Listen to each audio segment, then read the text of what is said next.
Municipal ఎన్నికల్లో సంచలన విజయాలతో కాంగ్రెస్ ప్రత్యర్థి బీఆర్ఎస్ బీజేపీలకు ఊహించని షాక్ ఇచ్చింది. పట్టణాల్లో కాంగ్రెస్ దూసుకుపోతూ ఆధిపత్యాన్ని కట్టిపడేస్తుగా ఎన్నికల వ్యూహాల్లో రేవంత్ రెడ్డి చూపిస్తున్న చాణక్యం చర్చనీయాంశమైంది. ముఖ్యమంత్రి రేవంత్ రెడ్డి ఇంత పట్టుదలతో వ్యవహరిస్తారని, మంత్రులు ఇంత కసిగా జట్టుగా పనిచేస్తారని ప్రత్యర్థులు అయితే ఊహించలేదు. సందర్భం వస్తే కాంగ్రెస్ కేడర్ అంతా ఏకమై ఎలా పనిచేస్తుందో మున్సిపల్ ఎన్నికలు మరోసారి రుజువు చేశాయి.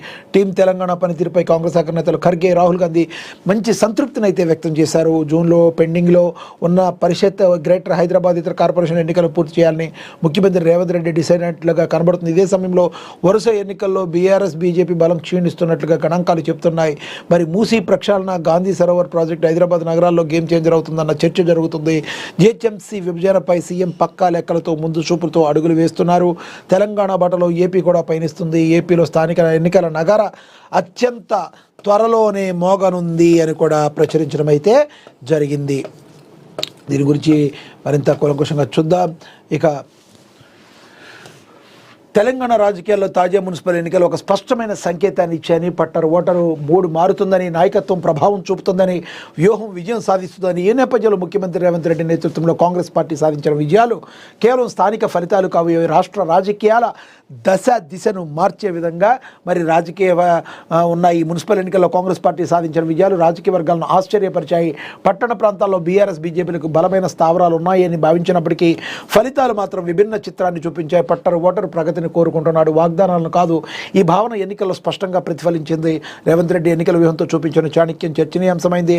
అభ్యర్థుల ఎంపికలో స్థానిక సమీకరణాలు, కుల వర్గ సమతుల్యత, యువతకు అవకాశాలు ఇవన్నీ సమన్వయంతో అమూల్యమయ్యాయి. ముఖ్యమంత్రి తీసుకొచ్చిన బీసీ రిజర్వేషన్ల అజెండా అధికారికంగా అమలు చేయడానికి మించి అమలైపోయింది. టీం తెలంగాణ సమన్వయం కలిసికట్టుగా కార్యాచరణ.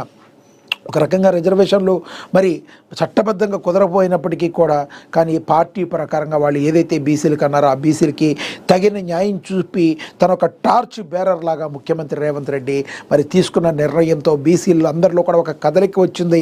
బీసీలందరూ కాంగ్రెస్ పార్టీకి పట్టం కట్టారని మనమైతే చెప్పొచ్చు. కాబట్టి ఇంతటి అపూర్వ విజయం అయితే లభించిందని మనం అనుకోవచ్చు. ఇక ముఖ్యమంత్రి రేవంత్ రెడ్డి వర్గంతో కలిసి ఒక జట్టుగా పనిచేసిన తీరు ఈ విజయానికి ప్రధాన కారణంగా విశ్లేషకులు భావిస్తున్నారు. అదేంటో ఒకప్పుడు కాంగ్రెస్లో ఎంత వాక్ స్వాతంత్రం ఉండేదో మనందరికీ తెలుసు. ఎవరి భావాలను వాళ్ళు వ్యక్తీకరించేవాళ్ళు ఇప్పటికీ కూడా చాలా రాష్ట్రాల్లో అలానే ఉన్నది పరిస్థితి. కానీ సీఎం రేవంత్ రెడ్డి మాత్రం తనదైన శైలిలో అందరినీ కలుపుకుపోతూ ముందుకెళ్ళి తిరిగిన తీరైతే నా భూతో నా భవిష్యత్ అనాలి. కాబట్టే ఈ రోజున తెలంగాణలో ఇంత మంచి పొజిషన్లో ఉంది. మనం పక్కనే ఉన్న బీజేపీని చూడొచ్చు. బీజేపీ అంటే ఒక స్థిరత కలిగిన అభిప్రాయం అందరికీ వస్తుంది. కానీ తెలంగాణ బీజేపీలో పరిస్థితి ఏ రకంగా ఉందో చూడొచ్చు. ఈటెల రాజేందర్ ఒకటి అంటారు, బండి సంజయ్ ఒకటి అంటారు, రాజాసింగ్ని బయటికి నూకారు. ఎట్టా చూసుకున్నా కూడా బీజేపీ చాలా దారుణంగా ఉంది. కానీ కాంగ్రెస్ పరిస్థితి అలా లేదు. వన్ మ్యాన్, ఒక్క వ్యక్తి కారణంగా, ఆ వ్యక్తి ముఖ్యమంత్రి రేవంత్ రెడ్డి.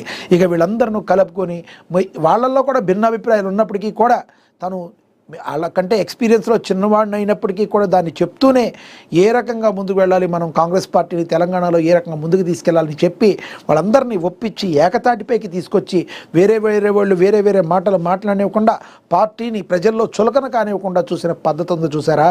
వాహ్, ఇది కదా రేవంత్ మార్క్ అంటే అని ప్రజలు ముక్కున వేలేసుకున్న పరిస్థితి మనమైతే చూస్తున్నాం. పెద్దవాళ్ళు కోమటిరెడ్డి వెంకటరెడ్డి కావచ్చు, రకరకాలుగా ఎంతమంది ఉన్నా కూడా ఎక్స్పీరియన్స్ క్యాండిడేట్ రేవంత్ రెడ్డి తనదైన శైలిలో తన మార్క్ రాజకీయంతో తన మార్క్ వ్యూహాలతో ముందుకు వెళుతూ అప్రతిహాస విజయాల్ని కాంగ్రెస్ పార్టీకి కట్టబెట్టారు. ఇది అందరూ కూడా ఒక కలిసికట్టుగా చేయటం అనే దాన్ని కూడా మనం అభినందించాలి. ఒక కార్యాచరణ అని, అలాగే అన్ని రాజకీయ వర్గాల్లోనూ బీఆర్ఎస్ బీజేపీల బలం క్షీణత కూడా ఒక రకంగా లాభించిందని కూడా వరుస ఎన్నికల్లో బీఆర్ఎస్ బీజేపీ ఆశించిన ఫలితాలు రాలేదు. ముఖ్యంగా పట్టణ ప్రాంతాల్లో ఓటు శాతం తగ్గుదల పార్టీలకు ఆందోళనకర అంశం.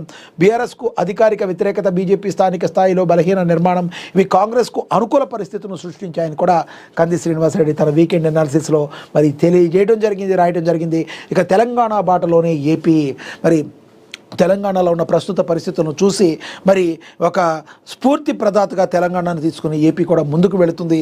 మరి స్థానిక ఎన్నికలను కూడా నగారా ఏపీలో కూడా మోగనుంది. తెలంగాణ స్థానిక ఎన్నికలు జోష్ కొనసాగుతుండగా ఆంధ్రప్రదేశ్లో కూడా స్థానిక ఎన్నికల నగారా మోగబోతున్న సంకేతాలు ఉన్నాయి. తెలంగాణలో అమలవుతున్న వ్యూహాలను ఏపీ రాజకీయ పార్టీలు గమనిస్తున్నాయి. ఏపీ సర్కార్ స్థానిక ఎన్నికల్లో బీసీ రిజర్వేషన్ల అధ్యయనానికి ఓ డెడికేటెడ్ కమిటీని వేసింది. తెలంగాణ తరహా రిజర్వేషన్ల సమస్యలను పరిష్కరించుకుంటూ ఏపీ సర్కార్ వ్యూహాత్మకంగా ముందుకు వెళుతుంది. చంద్రబాబు పాలనపై ఉన్న పట్టు రీత్యా స్థానిక ఎన్నికల విషయంలోనూ సమయానుకూల నిర్ణయాలు తీసుకుంటున్నారు. త్వరిత నిర్ణయాలు ఎన్నికల ప్రకటన నుంచి అభ్యర్థుల ఎంపిక వరకు వేగవంతమైన నిర్ణయాలు రేవంత్ శైలి కాగా తెలంగాణలో గ్రామ పంచాయతీ మున్సిపల్ ఎన్నికలు ఫటాఫట్ జరిపించేశారు. ఇప్పుడు ముందున్న సవాళ్లు పరిషత్ గ్రేటర్ ఎన్నికలు, ఇవి కూడా సమ్మర్లో కంప్లీట్ చేసే అవకాశాలు కనబడుతున్నాయి. మున్సిపల్ ఎన్నికల ఫలితాలు ఒక స్పష్టమైన సందేశాన్ని ఇచ్చాయి. రేవంత్ రెడ్డి రాజకీయాల్లో దూకుడుగా వ్యూహాత్మకంగా ముందుకు సాగుతున్నారు. అయితే ఇది కేవలం ఆరంభమేనా లేక దీర్ఘకాలిక ఆధిపత్యానికి బాటేనా అడుగా అన్నది రాబోయే గ్రేటర్ హైదరాబాద్ అలాగే పరిషత్ ఎన్నికలు చూపుతాయని కూడా ప్రచురించారు. ఇక మున్సిపల్ ఎన్నికల విజయాల్లో కాంగ్రెస్ ప్రత్యర్థి పార్టీలను బీఆర్ఎస్ బీజేపీలకు ఊహించని షాక్నిచ్చిందని పట్టణాల్లో కాంగ్రెస్ దూసుకుపోతూ ఆధిపత్యాన్ని చాటగా ఎన్నికల వ్యూహాల్లో సీఎం రేవంత్ రెడ్డి చూపిస్తున్న చాణక్యం చర్చనీయాంశమైంది. ముఖ్యమంత్రి రేవంత్ రెడ్డి ఎంత పట్టుదలతో వ్యవహరిస్తారని, మంత్రులు ఎంత కలిసికట్టుగా వ్యవహరిస్తారని చెప్పి ఎవరు కూడా అనుకోలేదు. ఇది మరొకసారి రుజువైందని కూడా ప్రచురించారు. ఇక తెలంగాణ రాజకీయాల్లో మున్సిపల్ ఎన్నికలు ఒక స్పష్టమైన సంకేతాన్ని ఇచ్చాయని, పట్టణ ఓటరు మూడ్ మారుతుంది, నాయకత్వ ప్రభావం చూపుతుంది, వ్యూహం విజయం సాధిస్తుంది.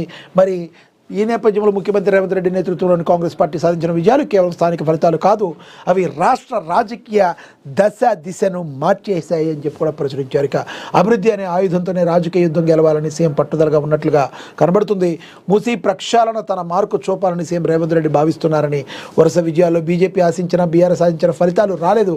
ముఖ్యంగా పట్టణ ప్రాంతంలో ఓటు శాతం తగ్గుదల ఆ పార్టీలకు తీవ్ర ఆందోళనకరంగా ఉందని కూడా ప్రచురించారు. ఓవరాల్గా కంది శ్రీనివాసరెడ్డి మరి తన వీకెండ్ అనాలిసిస్లో ప్రచురించింది అయితే మనం అయితే చూసాం. ఇక అదేవిధంగా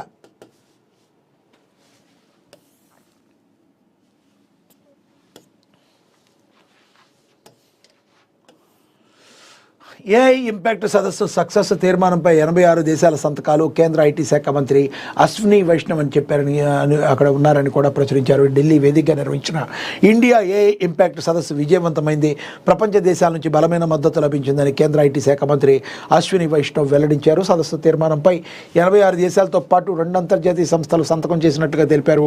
America, Britain, Canada, China, Denmark, Germany తదితర దేశాలు సంతకం చేసిన వాటితో ఉన్నాయి అని చెప్పి మరి చెప్పారు. ఈ రకంగా భారత్కు మరి ఒక భారత్ యొక్క స్థాయిని పెంచిన తీరుగా మనమైతే గమనించవచ్చు. భారత్ బ్రెజిల్ కలిస్తే గ్లోబల్ సౌత్ మరింత బలోపేతమవుతుందని ప్రధాని మోడీ ఆకాంక్షించారని కూడా ప్రచురించారు. ఇక షబ్బీర్ అలీ, రమణారెడ్డి మధ్య సవాళ్లు, కామారెడ్డిలో ఉద్రిక్తత, జస్టిస్ ట్రైలర్ షబ్బీర్ అలీకి ఎమ్మెల్యే కాటిపల్లి వార్నింగ్ అయితే ఇచ్చారు. కామారెడ్డి జిల్లా కేంద్రంలో హైటెన్షన్ నెలకొంది. తెలంగాణ ప్రభుత్వ సలహాదారు షబ్బీర్ అలీ, కామారెడ్డి బీజేపీ ఎమ్మెల్యే వెంకటరమణారెడ్డి మధ్య సవాళ్లు, ప్రతి సవాళ్లతో ఉద్రిక్తత నెలకొంది. శిశుమందిర్ పాఠశాల వద్దకు కాంగ్రెస్ బీజేపీ నాయకులు చేరుకోవడంతో పోలీసులు భారీగా మోహరించారు. కామారెడ్డి ప్రభుత్వ డిగ్రీ కళాశాల భూముల విషయంలో ఇరు పార్టీల నాయకులు ఆరోపణలు చేసుకుంటున్నారు. ప్రభుత్వ కళాశాలల భూములు, శిశుమందిర్ పాఠశాలలో అరోరా కాలేజీ విషయంలో కాంగ్రెస్ నాయకులు చేసిన ఆరోపణలపై తాను చర్చకు సిద్ధమని ఎమ్మెల్యే రమణారెడ్డి ఇప్పటికే తెలపడం అయితే మనం అయితే గమనించవచ్చు. ఇక హెల్మెట్ ధరిస్తేనే పెట్రోల్ యాదాద్రి జిల్లా కలెక్టర్ హనుమంతరావు సర్క్యులర్ జారీ చేశారు. ఉల్లంఘిస్తే చర్యలు తప్పవని హెచ్చరించారు. హెల్మెట్ ధరించని ద్విచక్ర వాహనదారులకు పెట్రోల్ విక్రయాలు జరపవద్దని యాదాద్రి జిల్లా కలెక్టర్ హనుమంతరావు శనివారం జిల్లాలోని పెట్రోల్ బంక్ యాజమాన్యాలకు ఆదేశాలు జారీ చేశారు. ప్రజల్లో శాంతి భద్రతలు, రహదారి రక్షణ బలోపేతం చేసేందుకు పెట్రోల్ బంక్ యాజమాన్యాలు నిర్వాహకులకు స్పష్టమైన ఆదేశాలను, ఉత్తర్వులు జారీ చేశారు. హెల్మెట్ ధరించని ద్విచక్ర వాహనదారులకు హెల్మెట్ ధరించే విధంగా అవగాహన కల్పించాలని, రహదారి భద్రతా నిబంధనలను పాటించడం ప్రతి పౌరుని యొక్క బాధ్యత అని కూడా గుర్తు చేశారు. కుటుంబ సంక్షేమం కోసం అత్యంత అవసరమని పేర్కొన్నారు. హెల్మెట్ ధరించిన వ్యక్తులు పెట్రోల్ కోసం వచ్చినప్పుడు ఖచ్చితంగా హెల్మెట్ ధరించే విధంగా అవగాహన కల్పించాలని, ఈ విషయమైన పెట్రోల్ బంక్ ప్రాంగణంలో స్పష్టమైన బోర్డులు ఏర్పాటు చేయాలని, సంబంధిత సిబ్బందికి ఆదేశాల అవగాహన కల్పించాలని కలెక్టర్ అయితే తెలిపారు అని కూడా ప్రచురించారు. ఇక అదేవిధంగా గ్రామాభివృద్ధి లక్ష్యంగా సర్పంచులు పరిపాలన సాగించాలని రాజేంద్రనగర్ ఎమ్మెల్యే మాలరెడ్డి రంగారెడ్డి అయితే తెలిపారు. ఇక దుకాణదారుల కారణంగా